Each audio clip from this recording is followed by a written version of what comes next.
In this video, we dive straight into one of the most personal and ruthless revenge missions ever seen in UK gangland history. Frankie Sinclair wasn't just another face on the streets of Cardiff, he lived by a code. But the night-masked gunman riddled his mother's home with bullets and crossbow bolts. That code was shattered. What followed wasn't chaos, it was precision. Calculated vengeance. Silent orders through encrypted phones, a kill list, paid assassins, and at the heart of it all, a James Bond-style pistol, a London-based weapons fixer, and a plan to eliminate a rival without leaving so much as a fingerprint. But what Frankie didn't know was that the encrypted world he trusted had already been breached, and the clock on his freedom had already started ticking. It was just after sunset on a quiet street in Cardiff, late March 2020. The daylight had vanished, and the neighbourhood had begun to settle into its evening calm. But down one road, that calm was about to be shattered.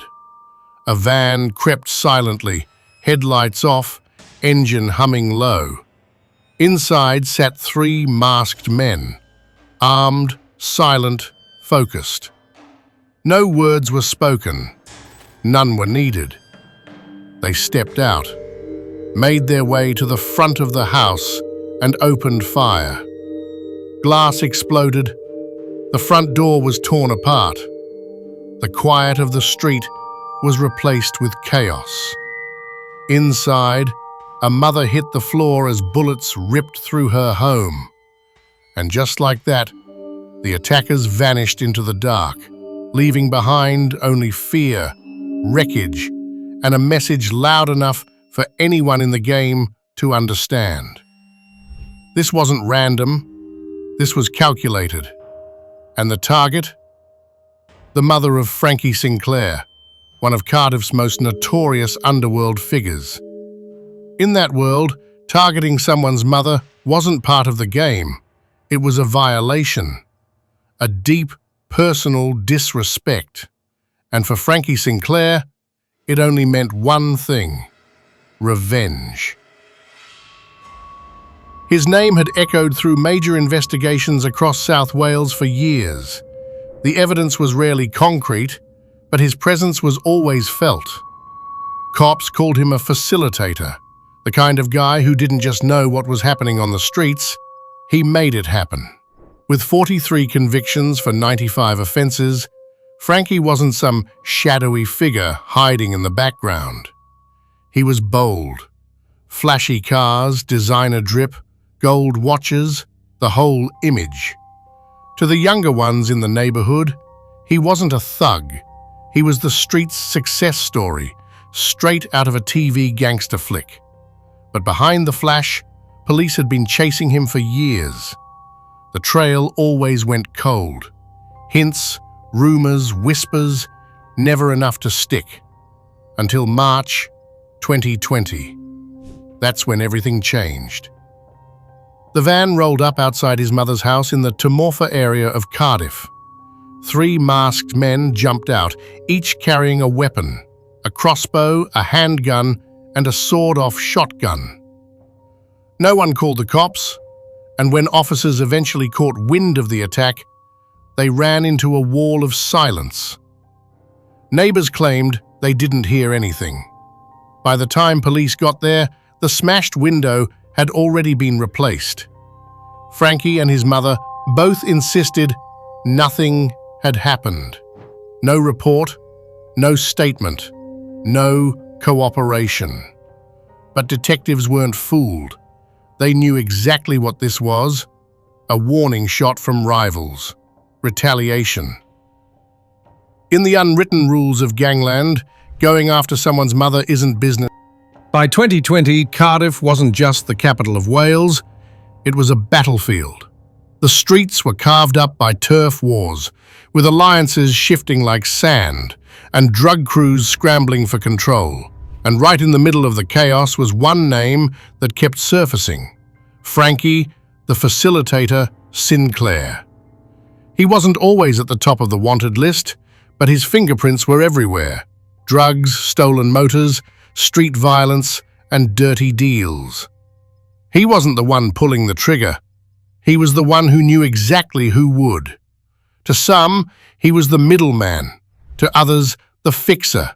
But to the police, Frankie was the ghost, just outside the frame. Always involved, never caught. And he wasn't alone. Cardiff's streets were full of players, pushing weight and protecting turf. But Frankie? He was the one pulling strings behind the curtain. One of those names was Krong Hassan. By December 2020, Hassan and his cousin had already made headlines, convicted for a brutal attempted murder in Rumney. It was a straight-up ambush outside a corner shop, a sawn-off shotgun, a machete, no warning. The victim survived, but the message rang loud. The old rules were done. Street beefs weren't being settled with fists anymore. In court, later evidence would reveal that Sinclair and Hassan were locked in a deepening feud. No one could say for sure what lit the fuse. Drugs, turf, respect, maybe all of it. But something cracked in March. That was the month Frankie's mother's house got lit up. Whoever did it wasn't just sending a warning, they wanted to be heard. Loud and clear.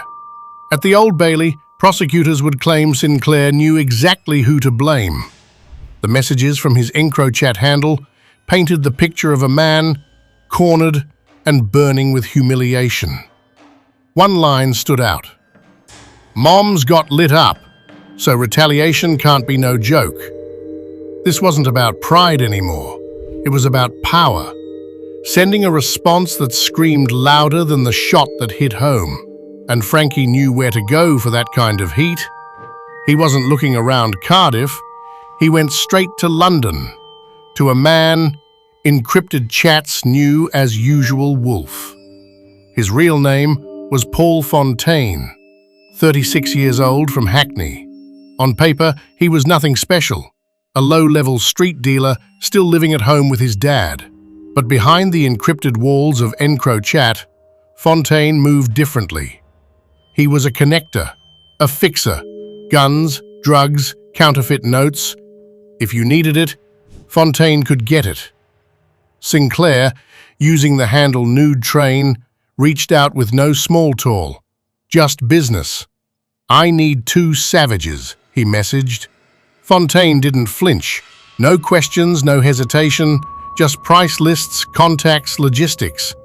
In the criminal economy, everything has a going rate. One message laid it bare.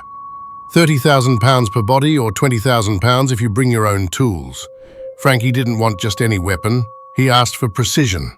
A Walther PPK, the iconic James Bond gun. He called it "my James Bond ting." Fontaine tried to deliver, but the first batch of ammo didn't fit. Frankie sent a photo back, wrong size. Eventually, Fontaine came through. A Colt revolver, rounds included. The payment, broken down to the last bullet, £370 for 37 rounds. No emotion, no drama, just pure logistics. A murder plot arranged like a transaction on a spreadsheet. £370 for 37 rounds. This wasn't chaos. It was cold, calculated planning. No hype, no street talk, just pure logistics. Every detail handled through EncroChat, the platform they believed was bulletproof. These looked like ordinary Android phones, but behind the screen, they ran a secret OS. Messages set to self-destruct. Devices armed with panic wipes that could erase everything in a second. It was sold as security, but on the streets, it was more than that, a weapon in itself. For Sinclair and Fontaine, EncroChat wasn't just a way to talk, it was a shield, a layer of insulation between them and the consequences. They believed they were untouchable. What they didn't know, someone was already watching. By April 2020, this wasn't theory anymore. It was execution. Frankie Sinclair had the motive. Paul Fontaine had the network, and through EncroChat, they constructed a plan, one encrypted message at a time. The intended target, according to prosecutors, was Kiran Hassan, a rival figure allegedly connected to the attack on Sinclair's mother's home. The goal was clear: eliminate him. Sinclair didn't hold back. "He want a duppy," Fontaine wrote, using street slang for killing someone. A contact named Chestbridge quoted the price: £30,000 all in, or £20,000 if Sinclair supplied the weapons himself. The Walther PPK was out, swapped for a Colt revolver with matching rounds. Every step was coordinated in real time. No emotion, no flex, just cold precision. To Sinclair and Fontaine, it was logistics, but to police, who were silently intercepting every message through the cracked Encro network, it was a murder blueprint unfolding live. A hit ordered through devices sold as untraceable. Plans written like invoices, the target named, the weapons secured, and the clock ticking. But the police couldn't afford to sit back and wait for the trigger to be pulled. What Frankie Sinclair and Paul Fontaine didn't realize was that every message they sent, every photo, every plan was already in the hands of the police. Thanks to a short but devastating breach in the EncroChat network, law enforcement across Europe had gained access to thousands of encrypted devices that criminals believed were untouchable. In the UK, it was part of Operation Venetic, a once-in-a-generation surveillance sting that exposed entire underworld empires in real time. By the time Sinclair was sending photos, his Walther PPK, and chasing down bullets, officers were already watching. Fontaine's talk of prices, weapons, and hitmen wasn't private. It was being copied line for line. But this wasn't just about words. The data revealed locations, connections, even the inside of homes. One casual photo Sinclair sent showed a wall that police later matched to his living room. In another image, his French bulldog appeared, confirming what detectives already suspected. The walls were closing in, and they didn't even know it. As the case built piece by piece, the moment came. Armed units moved in. In Cardiff, Frankie Sinclair was taken down at home. No shootout, no high-speed chase, just a man arrested by the very words he thought were hidden forever. His encrypted phone was seized. For years he'd hovered just outside the law's reach, but not anymore. In Hackney, police raided Paul Fontaine's address. Inside, they uncovered multiple encrypted devices and digital threads that tied him directly to the alias Usual Wolf. This wasn't just about a murder plot. It was about an entire system, one that allowed Gangland conspiracies to run like business emails. And it was about the quiet, relentless police work that brought the whole thing crashing down. In early 2022, the case of Frankie Sinclair and Paul Fontaine hit the Old Bailey. But this wasn't just another Gangland trial. It was history in the making. The first UK murder conspiracy conviction built almost entirely from encrypted phone evidence. These weren't coded hints or vague threats. The messages were raw, direct, and detailed. Names, weapons, prices, all of it captured on devices they believed were untouchable.